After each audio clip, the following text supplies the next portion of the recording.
छत्तीसगढ़ के कवर्धा में चल रहे धर्म संसद के दौरान हंगामा, साईं भक्त और शंकराचार्य के शिष्यों में कहासुनी। मंच पर सबके सामने हुआ हंगामा, शंकराचार्य समर्थकों ने साईं भक्तों को जबरन मंच से उतारा। मंच पर बोलने के लिए चढ़े थे साईं भक्त, लेकिन थोड़ी देर बाद ही साधु संत आपस में ही उलझ गए। साईं भक्तों पर शंकराचार्य को ललकारने का लगा आरोप, मंच पर हंगामा देख हर कोई रहा हैरान। धर्म संसद में शिरडी साईं ट्रस्ट को भी भेजा गया था न्योता, लेकिन ट्रस्ट ने धर्म संसद का किया था बहिष्कार। बिहार विधानसभा उपचुनाव में बीजेपी को झटका, 10 में से 6 सीटों पर लालू नीतीश गठबंधन की जीत। बीजेपी की झोली में 4 सीट। आरजेडी ने 3 सीटों पर जमाया कब्जा, जेडीयू के हिस्से में 2 सीट, कांग्रेस को भी 1 सीट। छपरा, मोइनुद्दीन नगर और राजनगर सीट पर आरजेडी का कब्जा, जाले और परवत्ता में जेडीयू उम्मीदवारों की जीत। उपचुनाव में कांग्रेस को भी मिली 1 सीट। भागलपुर से कांग्रेस उम्मीदवार अजीत शर्मा जीते। 10 में से एनडीए को सिर्फ 4 सीटें। हाजीपुर, मोहनिया, बांका और नरकटियागंज में बीजेपी की जीत। छपरा सीट पर आरजेडी के रणधीर सिंह ने मारी बाजी। राजनगर सीट पर भी आरजेडी उम्मीदवार राम अवतार पासवान की जीत।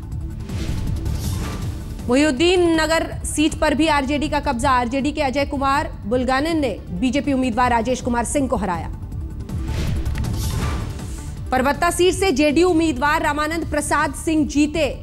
जाले सीट पर जेडीयू उम्मीदवार ऋषि मिश्रा की जीत। नरकटियागंज में बीजेपी उम्मीदवार रश्मि वर्मा की जीत। बांका में बीजेपी के राम नारायण मंडल 700 मतों से जीते। मोहनिया में बीजेपी उम्मीदवार निरंजन राम ने मारी बाजी। हाजीपुर से बीजेपी उम्मीदवार अवधेश सिंह जीते। बिहार उपचुनाव नतीजे आने के बाद नीतीश कुमार गदगद, कहा चुनाव के नतीजे संतोषजनक।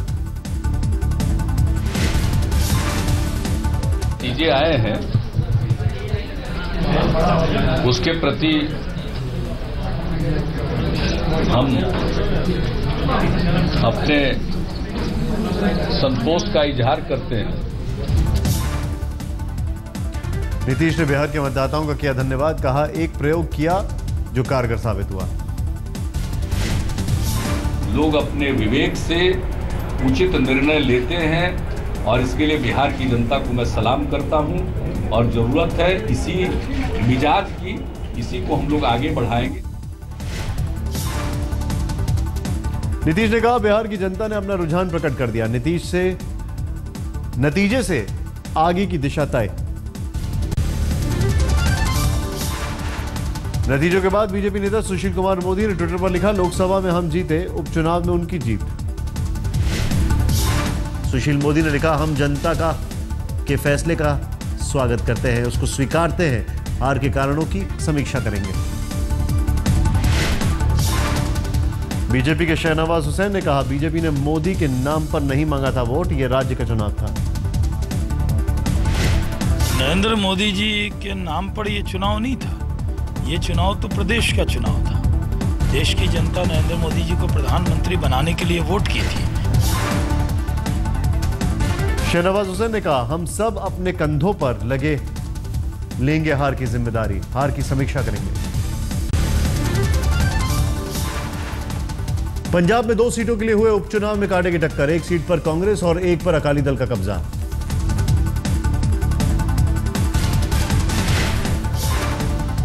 पंजाब की पटियाला सीट से कांग्रेस उम्मीदवार परनीत कौर जीती। चुनाव तलवंडी साबो सीट पर अकाली दल का कब्जा।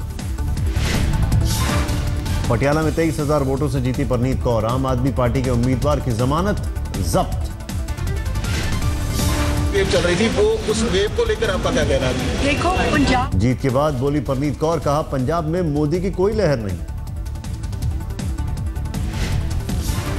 मोदी वेव चल रही थी, वो उस वेव को लेकर आपका क्या कहना है? देखो पंजाब में वेव नहीं थी, पूरे हिंदुस्तान में थी।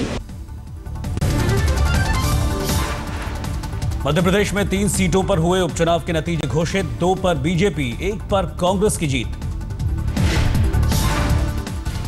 आगर सीट पर बीजेपी उम्मीदवार गोपाल परमार की जीत। विजय राघवगढ़ सीट पर भी बीजेपी का कब्जा।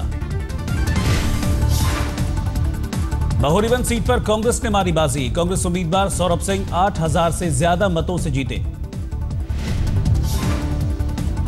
कर्नाटक में भी 3 सीटों के नतीजे घोषित, 2 पर कांग्रेस और 1 पर बीजेपी की जीत।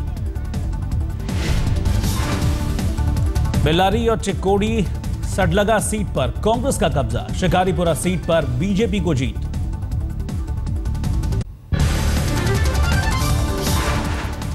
सुप्रीम कोर्ट ने 1993 के बाद कोल ब्लॉक आवंटन को ठहराया गैर कानूनी। कहा नियमों का उल्लंघन हुआ। सुप्रीम कोर्ट ने कहा आवंटन में पारदर्शिता नहीं बरती गई। आवंटन रद्द करने पर 1 सितंबर को फैसला। सुप्रीम कोर्ट ने कहा कोल ब्लॉक के आवंटन में दिशा निर्देशों का उल्लंघन हुआ है। स्क्रीनिंग कमेटी को भी कटघरे में खड़ा किया। विश्वास की सीमा पर पाकिस्तान की नापाक हरकत जारी। बीती रात 10 बजे जम्मू के सांबा और अररिया सेक्टर में फायरिंग। पाकिस्तान की ओर से फायरिंग की। बीएसएफ ने दिया मुंहतोड़ जवाब। सीमा पर लगातार फायरिंग से कई गांवों में दहशत। पाकिस्तान ने सीमा पर अपने सैनिकों की संख्या में इजाफा किया। मुजाहिदीन की 12 टुकड़ियां तैनात की। गृहमंत्री राजनाथ सिंह ने आला अधिकारियों की बैठक बुलाई। आईबी और रॉ के चीफ समेत बीएसएफ के डीजी और गृह सचिव भी शामिल। इस साल अब तक पाक 64 बार कर चुका है सीजफायर का उल्लंघन। 16 जुलाई से अब तक 30 बार की फायरिंग। शिवसेना के मुखिया उद्धव ठाकरे ने सामना में लिखा पाकिस्तान को कड़ा जवाब दे मोदी सरकार। उद्धव ने लिखा पाक की हरकत को बर्दाश्त नहीं करेगी मोदी सरकार। हमें दिखाना होगा कि मर्द संभाल रहा है देश की सत्ता। राजस्थान के धौलपुर में नाबालिग लड़की का शव मिलने से सनसनी। हत्या से पहले बलात्कार की आशंका। बिजली के 11 केवी लाइन के बॉक्स में बंद मिला लड़की का शव के पास एक मोबाइल भी मिला। अब तक मृतक लड़की की नहीं हो सकी है पहचान। पुलिस कर रही है मामले की जांच। मेरठ के मवाना में रेप की शिकार नाबालिग लड़की को 1 महीने बाद भी नहीं मिला इंसाफ। अब तक आरोपियों की गिरफ्तारी नहीं। पीड़ित लड़की के मुताबिक आरोपियों की धमकी के बाद हार्ट अटैक से उसके पिता की हुई मौत। थाने पहुंचने पर मां को धक्का देकर भगा देती है पुलिस। दिल्ली के कनॉट प्लेस की एक इमारत में आग लगने से हड़कंप। सुबह करीब 8 बजे लगी थी आग। रामा हाउस इमारत में लगी भीषण आग। कई घंटों की मशक्कत के बाद आग पर पाया गया काबू। आसमान में दूर दूर तक देखा गया धुआं। आग बुझाने के लिए पहुंची थी दमकल की 10 से ज्यादा गाड़ियां। लोगों को बचाने के लिए बुलाई गई एयरलिफ्ट। आग में एनआईटी का दफ्तर और एक जिम जलकर खाक। आग में किसी के हताहत होने की खबर नहीं। आग के कारणों का अब तक नहीं चला पता।